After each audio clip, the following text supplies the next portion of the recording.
You say, I'm going to find the way or I'm going to make the way. What is it that's going to truly fulfill you? Getting things is not going to make you happy. You want clients for life, not just customers. They want you to supply them more information. You never thought through an exit strategy and you got almost nothing for it. There's a resource that people believe is missing. But failure comes from all the little things. Activity without high levels of purpose is the drain of your fortune. So use your body and your voice. He's an American motivational speaker, personal finance instructor, and self-help author. He became well known from his infomercials and self-help books. In 2013, Forbes estimated his net worth to be $480 million. He's Tony Robbins, and here are his top 10 rules for success. Ultimately, if you're going to have lasting change in anything, you're really talking about just raising your standards. I mean, I always tell people, if you want to know how to change your life, I give it to you in 3 words, boring as it sounds: raise your standards. And what does that mean? Corny as it sounds. Raise your standards. Oh, thank you for the breakthrough thought, Tony. I'm glad I wasted my time watching this little email with you. But think about it. Lasting change is different than a goal. You don't always get your goals, but you always get your standards. Maybe it would help you is to think about it this way. I try to explain standards to people with a different set of words. Think of it as everybody in life gets their musts. They don't get their shoulds. Like, think about it. Most people have a list of shoulds, don't they? Don't you have a list of the shoulds, things you should do, you should follow through on? I should lose some weight, I should work out more, I should make more calls, I should respond more rapidly to my email, whatever, you know? I should get into the office earlier, I should be, more confident. Whatever your should list is, people love to have their should list be met, but it's kind of like New Year's resolutions. If it does, it's really exciting, but if it doesn't, which is most of the time, it's a little disappointing, but you kind of know it's not going to happen. But when you decide something is a must for you, an absolute must, when you cut off any possible, you say, I'm going to find the way or I'm going to make the way. Human beings, when they resolve things, when they make a real resolution inside themselves, which is they raise the standard and they make it a must, they find the way. Think about it in your own life. Haven't you had some area of your life where you raised your standard and your life has never been the same? Maybe at one time in your life you smoked cigarettes, or you did something and you did it for years and you kept trying to change it and kept telling yourself I should. And then one day something happened. Something just clicked you over. Something took you over that kind of tipping point. And inside yourself you said no more. And it was a very, very different experience, wasn't it? Something inside of you shifted and what was a should became a must, and you've never gone back. Is there an area like that in your life you can think of? Again, did you ever smoke cigarettes? Did you ever eat a certain way, drink a certain form of alcohol, and then finally say no more, and you just don't go back? And notice this, it doesn't really take any willpower anymore. Because somewhere when we make this click, when we make something a must, we attach ourselves to it. It becomes part of our identity. And one thing I've learned in the last, 33 years of working with people from now over 100 countries, 4 million people, is human beings absolutely follow through on who they believe they are. If you said to me, well, I'm really going to work hard to stop smoking, but I've been a smoker my whole life and I am a smoker. I know your days are numbered. You're going to be back smoking cigarettes again, because we all act consistent with who we believe we are. I tell people the strongest force in the whole human personality is this need to stay consistent with how we define ourselves. If you define yourself as somebody who is really conservative, you're not going to be crazy and act nuts unless you're really drunk or something, and then you can say it's the alcohol, when it's really just you finally getting permission to be yourself. The alcohol is your excuse. If you're a really crazy person, you act crazy, outrageous, playful. You don't act conservative because that's not who you are. Very often people say, well, I can't do that. I'm not that kind of person. And I always say to people, really, when did you define yourself? I mean, really, how many years ago did you come up with what you could and couldn't do in your life? How many years ago? Most people, if they really look at how they're living their life today, it's based on a set of standards, a set of beliefs that they made choices about 10, 20, 30 or more years ago. I mean, very often we made decisions in our youth or very young about what to believe, about what we were capable of, about who we are as a person, and that becomes the glass ceiling, if you will, that controls us. There's a corny metaphor, but it's true. I remember one time I was with my family at the circus, and there was a person there, and they had this big, giant elephant. And you look at this elephant, and they take this little rope, put it around the elephant's neck, and they drive this stake into the ground. And I mean, you look at this and you know that elephant could rip down the entire tent with almost no effort. And yet the elephant doesn't struggle, doesn't try. Why? Because the elephant's conditioned. And they take that elephant and condition the elephant when it's a baby elephant. That's how they train them. When it's a little baby elephant and it doesn't have the power yet, they put a big rope around it and they drive this huge stake in the ground, and the elephant fights and fights and fights. And one day, finally, that elephant decides, I'm not capable of pulling this out. And once that becomes the definition of an identity of anyone, an elephant in this case, they don't even try anymore. It's just who I am, that's how it is, that's just the way it is in my life. I'd like to ask you to take a look at any place you've got a limitation and ask yourself, when did I decide to accept that limitation? And you may not even see it as a limitation. You might see it as just that's who I am. But so often in our lives, we've adapted to be a certain way so that we don't fail or so that people will like us or respect us, but it's not necessarily who we are. Joy comes when you're spontaneous. It's really hard to be truly happy when you're not being yourself. And most of us have no clue who we are. And so a big part of my work, if you've ever been to an event, you know, is to get people to do things spontaneously without thinking, because that's when the real you shows up. That's when the energy comes alive. And when you do that, when you start to connect to your true nature, suddenly there's energy available for you to set a higher standard for what you want in your life. That's what this is really all about. And when I talk about standards, when I talk about, shoulds versus musts, think about your own life. I know there have been areas in your life where some point in time you just shifted and you raised the standard and your life changed. Because whatever people have their identity attached to, they live. We live who we believe we are. That's just how it works. It's just kind of like, I'll give you an example. Look at your physical body. Your physical body today is an absolute reflection of only one thing, not your goals, not your desires, but your standards. The identity you have for yourself. If your standard is you're an athlete, then there's a certain amount of strength, a muscle tone, and energy that's available in your body on a regular basis because that's who you are. And so you do whatever's necessary to maintain that identity. Again, the strongest force in the human personality is this need to stay consistent with how we define ourselves. Because if you don't know who you are, you wouldn't know how to act. Once you lock in on that identity, your brain finds a way to keep you there. If you say, man, I'm overweight, I've always been overweight, I'm big boned, and that's the story you got, then you're going to always find a way to get back there. That's your settling point. That's your identity. That's where things lock in. If you see somebody who's in really great shape, you ask them, do you work out? You know the answer. Yes. How often? And they'll tell you 3 times, 4 times, 5 times a week, whatever. In a seminar, I'll ask people, who here works out at least 5 days a week? And I'm stand up. And you look around that room and you know that they work out 5 times a week because you can see their body. You don't just get a result without some kind of action, without some form of ritual. Ritual meaning actions you do consistently. Now, do you think those people that are out there working out 5 days a week, do they have more time than you do? Or I have, or anybody else? Of course not.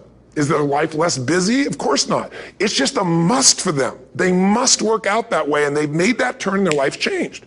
So I'm not saying you have to work out 5 days a week. I'm just saying whatever you really want, wants don't get met consistently. Standards do. Whatever you identify, this is who I am. And so it's not so much about changing your identity as there's expanding it.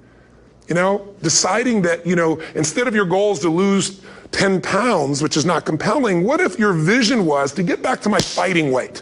This year, this month, this next 90 days, I'm going to transform my body. I'm going to take on a new challenge. I'm going to find some technique or strategy, there's a million of them, that can reframe myself where I want to feel younger, stronger, more vibrant than ever before. Here's my reasons. Because I want the energy to really make my life work. Because it's tough out there and I want to be stronger than I've ever been before. I want to go in front of the mirror and if I'm naked, not, want to laugh. I want to look there and take a good look and go, yeah, I'm proud of whatever I see there. Whatever it takes, something's going to make you laugh, smile, something that's going to tease yourself, but something's going to move you to another level. If you identify yourself in a new way and you own that every day, and that becomes the standard of how you live, you'll find the way to make that standard real. Money's the same way. Think about it. It doesn't matter what's happening, quote unquote, in the marketplace. People that make money find a way to make money no matter what, don't they? I mean, most people's standard is to pay their bills. So that's what most people find a way to do, even when economic times get tough. Most people, if that's their absolute standard, they find a way. Some people's standard is pay their bills most of the time. And so most of the time they do. Some people's standard is not just to pay their bills, but to take care of their family and maybe even some of their friends. And they find a way. In fact, you know, some people may be in a family where they don't have enough money. They barely have money to pay their bills. They work their guts out. And then somebody, their mother, their father, somebody else, their sister gets ill, and there's not enough money to take care of it. Nobody else has money in the family. They don't either, but they find a way to get that money to take care of their mother or father, don't they? And pay their bills. They never could do it before. Why? The situation made them raise their own standard. And not everybody does that. Somebody else in the family might have money and still not take care of their mother. It all comes down to the inner game, my friends. Changing your life is a change in the inner game. The outside world you can't control, but you have absolute control over this one if you learn the dynamics of what shapes you. And identity is one of those simple, clear, fundamental basics that if you start to shift it, everything else will shift in your life as well. Some people, by the way, have to have more than enough money to do what they want, when they want, where they want, with whomever they want, contribute the way they want. And if that's their must, they find a way. I know that sounds overly simplistic, but it's true. You know, somebody once said you could take all the money in the world out of the hands of everybody, out of all the wealthy people in the world who are really successful, give it to other people. It wouldn't take too long, those people would have it back in their hands. It's not because they're manipulative, it's because they have a standard. Some are manipulative, don't get me wrong, but they've got a standard of what they're gonna find a way to make happen. I'm just simply saying to you, take those 3 magic words and live them. Raise your standard. Michael Gerber, the guy that wrote the E-Myth, talks about why so many businesses, young businesses fail. And one of the things he says is most people are not really entrepreneurs, but they think that's what they should be. They think that's the sexy thing, that's the most attractive thing, that's the best answer. And what I say to you is, you gotta separate the vehicle from the outcome. What is it that's gonna truly fulfill you? What is it that's gonna give you that extraordinary life? What's gonna make things magnificent on your terms, not somebody else's terms, not your father, your mother, your background. What is that really? Separate the vehicle, because there's many ways to get to that vehicle. But I'm saying, sometimes you gotta reevaluate what's gonna really make you fulfilled. What is your gift? Are you an artist? Are you the talent that can produce something no one else produces as a skill or a product or a service or some impact? Are you incredibly good at management? You really know how to manage or lead people? Are you an extraordinary entrepreneur that can take that gigantic gut load of risk and can create the vision and attract the talent that you need and the managers and leaders? You may have all 3 abilities, but which one really fulfills you the most is going to be the critical question. Because we tend to want to do them all, especially in a room like this, because you're all overachievers, right? Me too. And you say, well, I can do all these. Yes, you can, but what will it do to your quality of life? See, again, the secret's going to be this. What is an extraordinary life on your terms today? Getting things is not going to make you happy. That's good news in a tough economy. It's a good reminder. It doesn't matter what you get. Doesn't matter whether it be money or opportunity. All those things might excite you for the moment. Even a relationship, as magnificent it may be, might be exciting for a while. But if you don't keep growing, that relationship isn't going to stay exciting. So the secret to real happiness is progress. Progress equals happiness. And if we can make progress on a regular basis, we feel alive. And that's why at the beginning of the year, we get this thing like, okay, I can have this fresh start. I could really do what my soul desires. I could expand. I could grow. I could improve. I could change. Or maybe better than change, I could progress. See, think about that. Progress is an aliveness to it, doesn't it? You don't have to work at changing. People say all the time now, well, I'm working on changing. Don't worry about it. You don't have to work on changing. Change is automatic. Your body's going to change whether you want it or not as the years go by. And no matter how hard you work, there's going to be some changes going on there. The economy is going to change no matter what you want it to do. The weather is going to change. Relationships are going to change. Everything in life is always changing. We don't have to work on change. Change is automatic, but progress is not. So if you want to make real progress, then you really got to look at your life in a different way. You got to say, I got to take control of this process and not just hope it's going to work out like people do who make a resolution. Treat people at the end of the relationship like it's the beginning and there won't be an end. And that's not just your intimate relationship. What if your customers, what if you fell in love with your customers, with your clients, more than your product, more than your company? If your entire life is about meeting their needs, if you would do what for your customers and clients, you would do what? If you love your customers and clients, you do anything, guess what? They're gonna love you. But most people love their customers and clients as long as they buy from them, do what they want, respond to them. And when they don't, they go, that's the end. You want clients for life, not just customers? Fall in love with them. It's a different focus, isn't it? It's a different meaning. And that creates a different life because you make decisions differently from that place. What does it take to create world-class marketing? What is the unique selling proposition? What is what we call value-added marketing, VAM? Today, most people are sick and tired of advertising because where is it? Everywhere. In fact, I got a question for you. How many of you in this room do not even see banner ads anymore? Literally, it's there, but you don't perceive it. Like your brain literally washes it out. Raise your hand if that's true. Keep your hands nice and high and look around the room right now, and you'll see 98% of the people wash it out. So don't buy them unless you're going to create something really unique. It's a total waste of your money and your time in the world we're in today. Today, what creates marketing is when you don't just market, but you add value to people. You do something, you teach them, you give them an insight, you give something valuable that costs them nothing, and then they look to you as an expert. They look to you as a person that adds value. They want you to supply them more information, more experience, more products, more services. If you've made this whole business about meeting your needs, you can run a successful business, but it'll be a job because you'll never be able to sell it. Because if it's just meeting your needs, it's not a system. It demands your attention, your connection. It's giving what you want. But ultimately, it's not going to give somebody else what they want, so you can't sell it. If you can't sell your business, if you don't have an exit strategy, you have a job. I don't care how successful the business is. That doesn't mean you have to sell the business. But one of the most important decisions you make in business is, ultimately, if I was going to sell this, if I chose to, I have to know what I sell this to so that I have long-term value, not just an income along the way. I have this critical mass hit. I get a multiple of my business. And most people don't have a clear exit strategy. They think I'll come up with that someday. You got to start with that end in mind. That's got to be part of your focus if you're going to be successful in your business. I can remember a gentleman who's built CAA in Hollywood, is the largest, most successful agency, right? Michael Ovitz, remember that name? He put together Nike and Coca-Cola and these billion-dollar deals. And eventually, Mike Ovitz went to go sell that business. He'd never thought through an exit strategy, and he got almost nothing for it. Because the laws prevented him from selling it to a studio. He had to sell it to some of his employees for pennies on its real value. Now, Mike found a way to make money later on in another place off of Disney.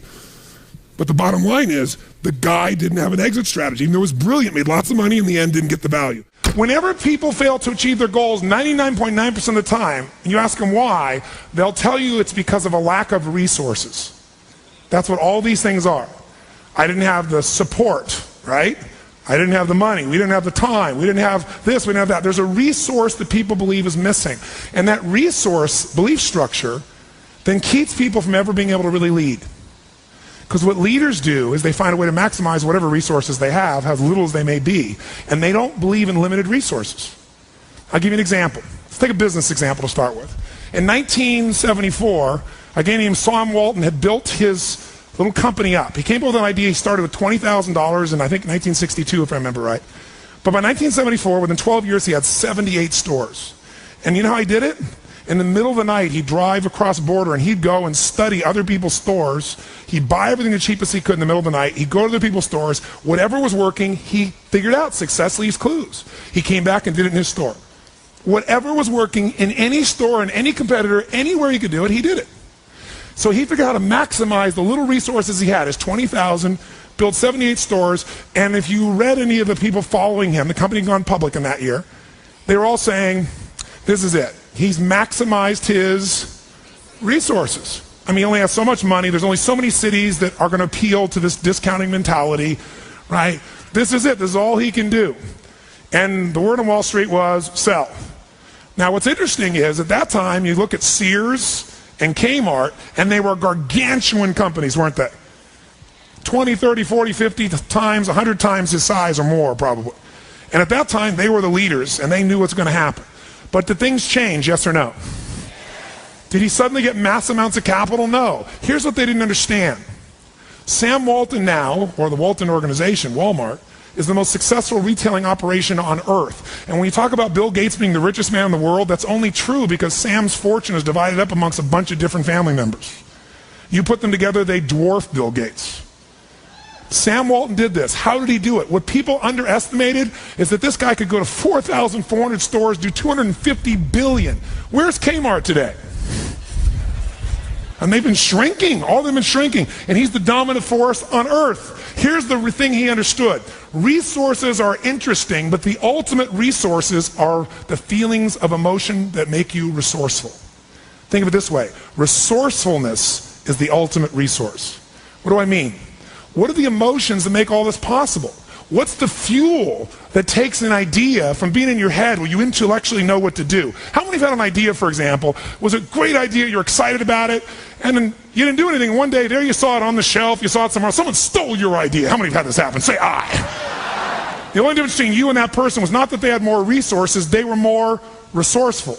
Success and failure are not giant events. They don't just show up. You don't just suddenly become successful or suddenly have this cataclysmic event that makes you fail. It may look that way, but failure comes from all the little things. It's failure to make the call. It's failure to check the books. It's failure to say, I'm sorry. It's failure to push yourself to do things physically that you don't want to do. And all those little failures day after day come together until one day some cataclysmic event happens and you blame that. That event happened because you missed all the little stuff. Do you agree with me? And success, by the way, is not some overnight event. It's all these little things. Success is having a vision. Success is making it compelling. Success is really seeing it and feeling it every day with strong enough reasons. Success is feeling the sense that I'm here to grow and I'm here to give something to the world more than just myself. All the little stuff. That's where success comes from. In business, it comes from delivering more than anybody could imagine. All those little things add up. People go, wow, that's who I want to do business with. It's true in any area of your life. Leverage is critical. You know how I get so much done? Because I don't just get it done. I know the outcome, I know the purpose, and I look for leverage. Leverage is different than delegation.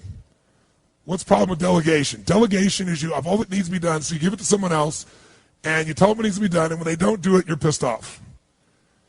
Leverage says, I can move the biggest boulder in the world with a little bit of effort if I get something I can do it with, but I'm still part of it.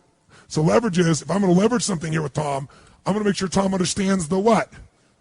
The outcome. I want to make sure Tom understands the purpose, the why, and the action. But I might say to Tom, if you can get this done without this action or better action, go for it, baby. And I want to talk to you on this date, and we got to promise him we're going to check in before it's needed. So there's no surprises. And if you're having problems, Tom, come back to me because we're partners on this. That I call leverage. And you know what I do when I have no time? There is time. I just got to leverage it. Now, you say, I have no one to leverage it to. You know, Shane over here, right? I got all the stuff he wants to do. He can't leverage it. But Shane's answer was, hire somebody. Then he thinks about what it's going to take and goes, $125,000. I can't do that now. He's getting caught up in one way to get the outcome. Leverage. He goes through his list and goes, what if I got someone to do 20% of this stuff? I could spend 20 grand to get that much freedom. I could pay for it times 10. And if I'm really productive, my productivity should enhance the world, not only my clients and customers, but it should provide jobs for other people. And if there's anything you hate to do, it's because you're either ineffective at it or you don't think it's very important, but it is urgent. So you need to hire somebody for those things. And ideally, somebody who loves that job. You're never going to grow when your time is eaten up for activities that aren't that important. Activity without high levels of purpose is the drain of your fortune. Do it now. If you can't get it all now, do a part of it now. Leverage is power. Leverage is ultimate power. Here's what I've created for my life, and anyone I know has succeeded. I'm a 17-year-old kid from Azusa, California, with no real education other than self-education, with no background, with parents that did their best, all of them, with no money. But I did one thing. I love people, and I had an enormous demand I made upon myself, and I sculpted my mind and my emotions to get me to do whatever it would take to achieve and to contribute. But to do that, I did it by using my body and changing my focus. I did it by putting myself in a peak physiology and using what I call incantations. Can you train yourself to believe something? Yes or no? Absolutely. How many of you ever made the fatal mistake of going to Disneyland or Disney World, and while you're there made the fatal mistake of going to a ride called It's a Small World After All? What happens for about a week after you're out of that damn place? You're still singing this thing in your head in 24 languages, right? Well, let me tell you something. How many of you have things when you want to go achieve them and this part of your voice goes, oh, it's not going to happen, or forget it? How many got a voice that sometimes interrupts that good pattern? Say I. And what you want to do is train a new one. So starting when I was 17, I started doing incantations, not affirmations. Affirmation, you go, I'm happy, I'm happy, I'm happy, I'm happy, I'm happy. What's the problem? You haven't changed your what? Your what? Physiology. If you don't change your physiology, you won't get anything. So an incantation is not only you speak it, but you embody what you're saying with all the intensity you can. And you do it with enough repetitions that it sticks in your head. Like It's a Small World, now the conversation in your head is always the same and it gives you what you want. So you use your body and your voice. So 17 years ago, I started doing things. I was working for Jim Rohn, this speaker, and I was 17 years old. I had long hair, minestrone soup, acne on my face. And I was trying to call on Bear Stearns type of people and convince them why they should go to this man's seminar and be more successful. I was driving a 1968 Volkswagen that I had earned at $40 a week as a janitor. The only way I did it was park far from the building and then go in, and I love people and I believe, but I put myself in state and I was able to influence people that were far more successful than I was at the time. I would do something that I still do backstage and have done for 23 years because I don't hope I'm going to be in a good state, I demand it. So I do an incantation using my whole body. I'd say, I now command my subconscious mind to direct me in helping as many people as possible alive today to better their lives by giving me the strength, the emotion, the persuasion, the humor, the brevity, whatever it takes to show these people and get these people to change their lives now. And I would do that literally driving in my Volkswagen to a meeting in LA on the freeway for 40 minutes. People are looking at me, I'm screaming at the top of my lungs. They're going, I know he's a serial killer, I know he is. But by the time I entered that room, when two people meet, if there's rapport, the person who's most certain will always influence the other person. And I was totally certain, and they were trying to get revved up to certainty. Do you agree with this, yes or no? I do another one because I was poor. I changed my mindset. I kept doing things, but I never got beyond it. I'd say God's wealth is circulating in my life. His wealth flows to me in avalanches of abundance. All my needs, desires, and goals are met instantaneously by infinite intelligence, for I'm one with God and God is everything. And I would imagine the abundance of my life, and I would feel so grateful. And a year later, I went from making $38,000 a year to making $1 million a year in 1 year. Thank you so much for watching. I made this video because Subhash Limbu and my cameraman Jason asked me to. So if there's a famous entrepreneur that you want me to profile next, leave it in the comments below and I'll see what I can do. I'd also love to know which of Tony Robbins' top 10 rules was the most impactful on you. Leave it in the comments and I'll join in the discussion. Thank you so much for watching. Continue to believe, and I'll see you soon.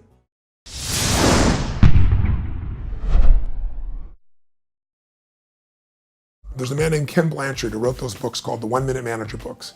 And he said something very early in my life. He said, Tony, he said, a business will always consume whatever's available. And he said, I see you're coming out with your first book. I was 24, and it was Unlimited Power. And he goes, you're coming out with this book. I think it's gonna be a big success. Do not put that money in your business. Take that money and put it into a separate investment account that nobody else touches. He said, I'm telling you, the business will get all the benefit of all the media, of all the things that come to it, but the actual dollars of that should stay out. He said the same thing when I had an infomercial. He said, take that money and put it aside. Well, it was some of the best advice I ever got in my entire life because I put it aside, and there were times when that money was needed. But I was like putting it in a chapel. It was like putting it where it was sacred money and it was not going to be touched. If someone came along and said, you have no money for your business, but guess what? Obama just raised the taxes 20% more for your business, you'd scream, you'd yell, you'd be upset, and you'd pay it. So why not put your family first? Why not have a portion of what you own, or what you earn, I should say, for yours to keep? It doesn't go to Kate Spade, it doesn't go to Wall Street, it goes to your family. And the way you do that is you tax yourself. It's a wealth tax. You go, that's my freedom fund, and that comes off the top, and the secret is automated so you don't see it. That's really the most important. Very often you're getting what you're asking for, you're just not aware of how general you're asking. Clarity is power. The more clear you are about exactly what it is you want, the more your brain knows how to get there. Your brain is a servo mechanism. It's like a bomb. Those bombs, those missiles, they have a servo mechanism. So if the target moves, it knows what the target is, it follows it. Your brain, when you condition it, knows exactly what to go for and it'll find a way to get there. Did you ever buy a certain outfit or a certain car and suddenly see that car outfit everywhere? How many of you have had that experience? Say, aye. How come that car outfit's everywhere? It always was everywhere, but now you notice it. And the reason is because there's a part of your brain called the reticular activating system, the RAS. That part of your brain determines what you notice and what you don't notice. Your brain spends most of its time trying to make sure you don't notice because you'll go crazy if you notice everything. But when you decide what's most important to you, your brain goes after it. Everyone I know who's successful builds what I call an RPM plan. An RPM is built on the metaphor that the way to get from where you are to where do you want to go to the fastest is you got to build power, like in a car, RPMs. And the R stands for they know the result they're after. They know what they want precisely. If you don't know exactly what you want or you let yourself get beyond that into something general, you're not going to achieve it. Clarity is power. You got to know the specific result you're after. What do you want? If you can't answer that question right now in your personal life, in your body, in your relationships, in your finances, in your spirituality, then you're not going to be as fulfilled as you want to be. Here's my assignment for if you want one. If you want to go from conversation to some action, here's a simple thing to do. What's an area of your life right now that you really want to improve? What's an area that's important to improve? If your body's great, how about your career? If career's great, how about your relationships? Intimate one especially, or your kids, or your relationship with your creator, your spiritual side of your life. Or is it your finances? Figure an area that really matters. Decide on that area. Number one, write down what your life is like in that area right now as specifically as possible. So you might say, well, I'm 13.5 pounds overweight, whatever the weight is, whatever the situation is, or my body fat's like this, or I wake up exhausted in the morning, and you write the truth of where you are right now. So you're real clear. Or I'm not in a relationship. I say I want a relationship, but I'm not in one, and I don't seem to find them. All the good ones seem to be gone is my belief. And I really do want one, but I don't have it. Whatever your definition. Or I'm in a relationship, and God, I wish I wasn't in a relationship. I'm planning my escape. Wherever you are. Or I have a wonderful relationship. We love each other, but there just isn't enough passion. Just write the truth of where you are. The area you want to change, but write how it is. And then the second step is, this is where you got to be really honest with yourself. What are the rituals that have put me there? Because whatever results you're getting, even if you don't like the results, there's some rituals that are keeping you in that place. There's some rituals of what you eat or don't eat, how you move or don't move, how you sleep or don't sleep. There's some rituals in the lack of variety or spice or energy or focus in an area. There's something you're doing, and it's usually not one thing, it's a bunch of little things that you kind of do consistently whenever you think about getting in a relationship, whenever you think about working out, whenever you think about money. You get yourself in a state of overwhelm. You start thinking about all the things you can't control. Just write down all the rituals you have, and then here's the third step. What do you want? What's your vision? And be really specific. I want to be my fighting weight. I want to be the strongest I've ever felt. I'm going to turn whatever it is, be specific. And then, last step, number 4, what are the rituals that'll get you there? What would you need to do differently each morning if you're going to be that kind of energy, that kind of strength? How often would you work out? What days would you work out? What time? A ritual is something you do consistently, usually at a specific time, so it becomes automatic. Let me tell you something. Willpower doesn't last, but rituals can last a lifetime. I bet you have some rituals in your life right now you've been doing for years, even though some of them don't serve you. I'm just saying, wake yourself up. If you want a new year and a new life, you don't need to start on January 1st. Start today. Start with this little video. And just begin to see what happens and see how easy it is to just do a few little rituals. Don't do them all, just do 2 or 3 new things. And you know what happens? You'll get momentum. Because once you discipline yourself in one area of your life, you feel yourself doing it in other areas as well. And I always say something that my original teacher taught me. I always remind people, there's always 2 pains in life. There's the pain of discipline, or there's the pain of regret. And discipline weighs ounces, as my friend Jim Rohn taught me. Regret weighs tons. You don't have regret. So right now, what do you want to change? What's it really like?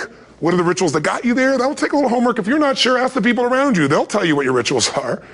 What do I really want in depth? What are the rituals that'll get me there? And then get yourself to start a few of those actions and lock them in place.